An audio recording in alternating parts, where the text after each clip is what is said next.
This is the moment an Israeli strike brought down Mushtaha Tower, a 15-story residential building in one of Gaza City's prime neighborhoods.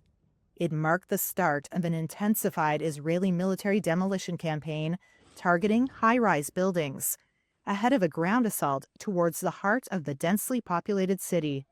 Mushtaha Tower was home to Palestinian bank worker Shadi Salama El-Reyes, who paid almost $93,000 in mortgage payments for his apartment in the high-rise, where he and his family lived and made memories.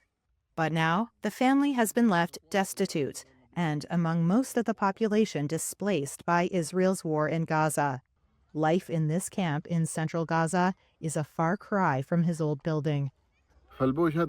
This tower honestly represents to me a life journey. It represents to me beautiful memories.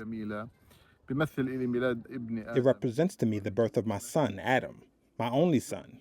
It represents to me the effort of a young man who got this house not by simple work. In fact, I bought this house through the bank in installments. Many residents have found themselves picking through the rubble of destroyed buildings in search of personal belongings.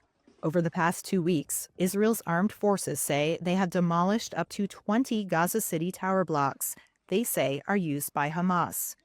Prime Minister Benjamin Netanyahu said 50 terrorist towers had been demolished.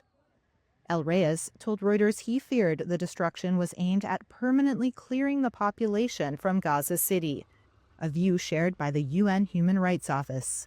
Its spokesperson said in a statement that such a deliberate effort to relocate the population would be tantamount to ethnic cleansing.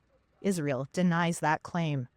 Tower blocks were one of the last forms of shelter in Gaza, according to Bushra Khalidi, who leads policy on Gaza at Oxfam.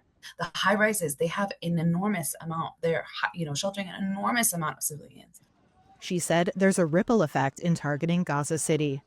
It's the main artery of Gaza, the Gaza Strip.